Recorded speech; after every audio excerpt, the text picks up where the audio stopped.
Digital painting is hard, confusing, and way too complicated. I quit. Turn the cameras off. I'm over it.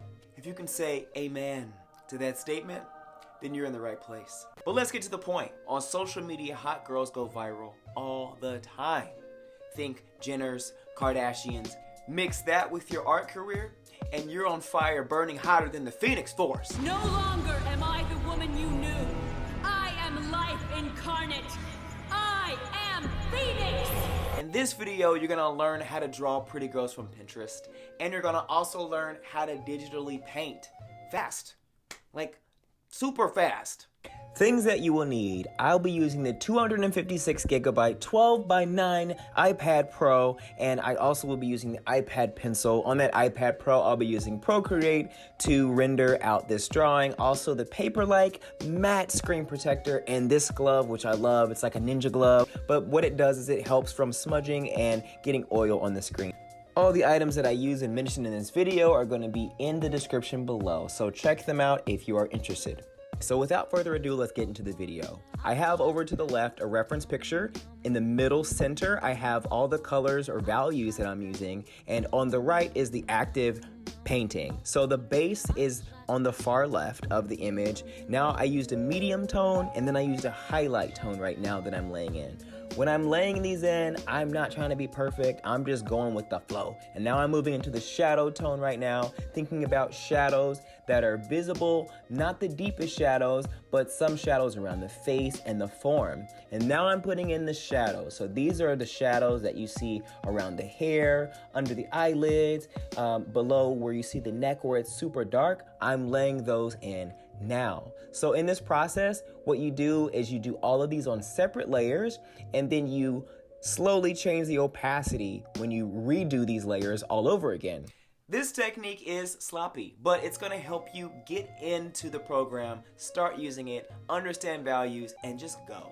Go, go, go, go. That's the best thing I can say this technique helped me do. This is actually the first piece that I've ever did in my life digitally with this technique. So I don't know if you like this or not, but this is how you can get started making stuff like this and making stuff like I show in the video later if you think it's good. I mean, I don't know. Is it good? Is it bad? Who knows? So right now I'm doing this second pass and I'm starting again with those medium tones like you see in the color swatches or the value swatches in the middle center. Now I'm moving on to highlights just like I did before, but it's, like I said, the opacity is lower, so it's more, you can see more through the actual paint, okay?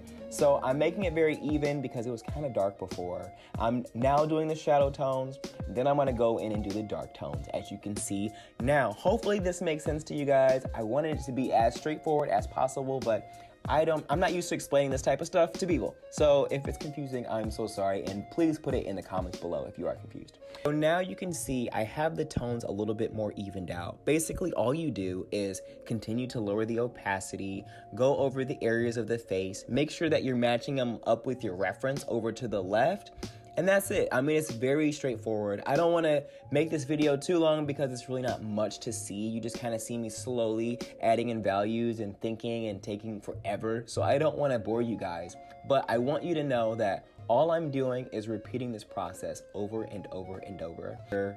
I'm taking the lines out so that I can see the details that I have without the lines.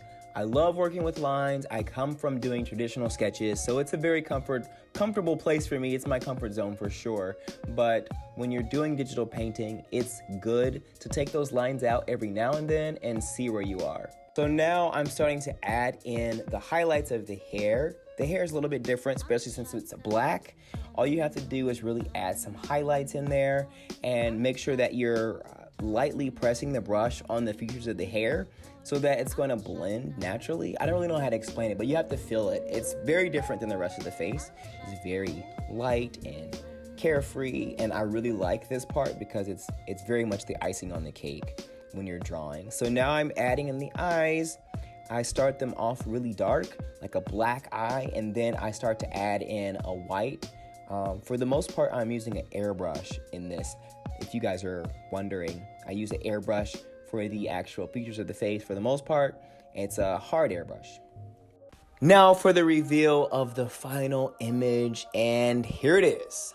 And boom, just like that, that's a wrap. So I want you guys to go on Pinterest yourself, find a quote-unquote hot girl, and draw her using this technique. When you guys create your pictures, use @TONYJEFFERS on Instagram, and I want to check them out. Maybe we can talk about them in the next video. Please don't overthink it, just go create something. Peace!